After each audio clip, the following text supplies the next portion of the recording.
Good morning. Gonna be doing a little cool video today on supplements. I know vitamin D again, right?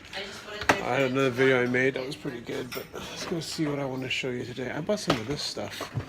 That was kind of cool. It was L-Arginine, but you have to put take 5 grams of this stuff. 4.6 grams of it is like yucky, you know. Mix it with protein powder and I don't know. Anyways, let me show you my. So here's my little pile I just made. I usually use this little thing here, but I was too lazy to fill it out the other day, so I decided to just do this. Alright, this stuff here I take. It's omega-3.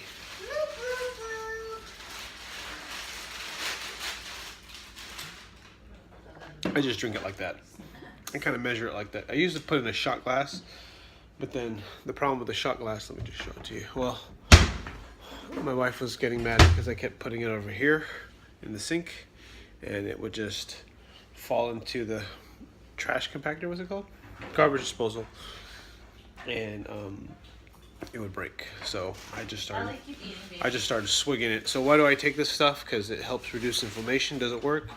You know, I have no idea. You know, let's talk about if supplements work or not. You know, I kind of wonder about this stuff sometimes. You know, there's this other stuff I take. You know, why do people take this stuff, right? Well, does it work? I don't know. I actually think I'm just paying for a placebo effect. You know, the only way that I can really tell and measure something if it works is if I take it alone and then I sort of make an assessment. You know, but it doesn't seem like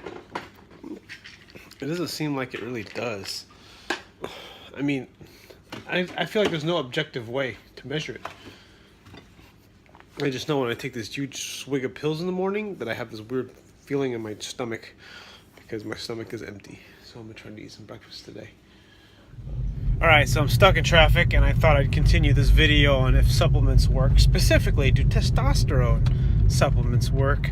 And actually, we'll just talk about supplements in general because, you know, the thing is supplements are expensive, and it's not that they're expensive in the sense that, you know, 10, 20, 30, 40, 50 bucks. It's really more about the monthly expense, because if it's something works, you're going to keep paying for it, right? I mean, that's ultimately what you want. That's why you buy pills, right? You're looking for magic in a bottle.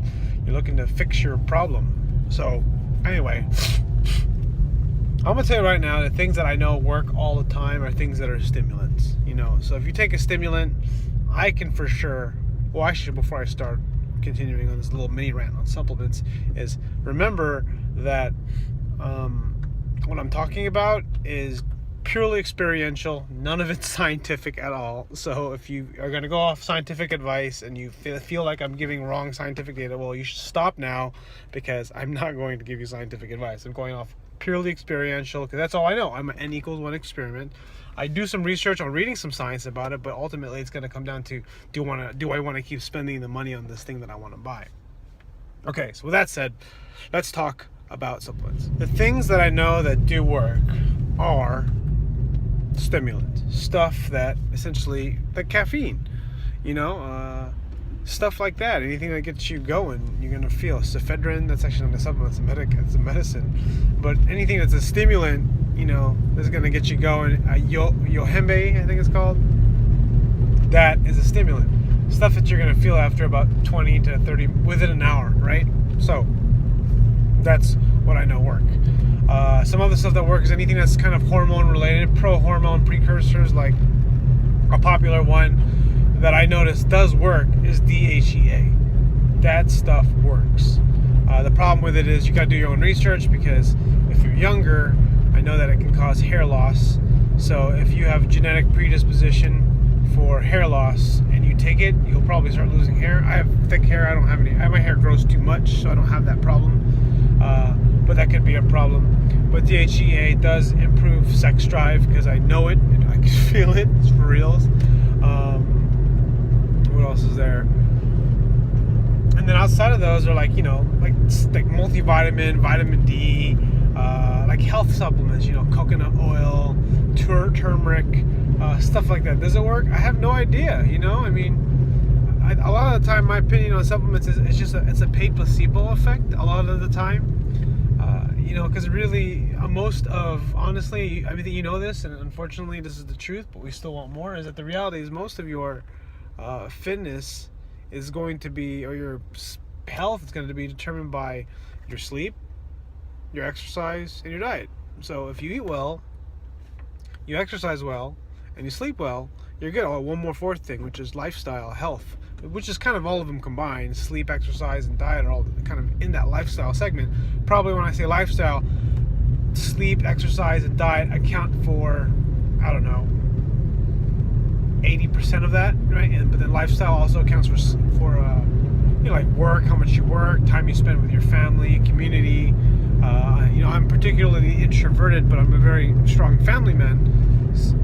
So, you know, with that said, I always, you know, my point is that you got to be around people. I mean, no matter how much no matter how socially awkward you might seem, or how introverted you are, like me sometimes, you need to be around people. You know, that's why I still work in a gym.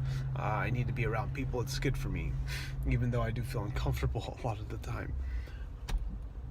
Anyways, it looks like traffic has stopped. I think I'm going to end this video. If you got some video topics you like to request, I'll go make them. You know, maybe it could be supplements, maybe it could be life philosophy, maybe it could be family, it could be business, or it could be powerlifting. If you check my Instagram, you know, I actually squatted 315 and deadlifted 405 the other day.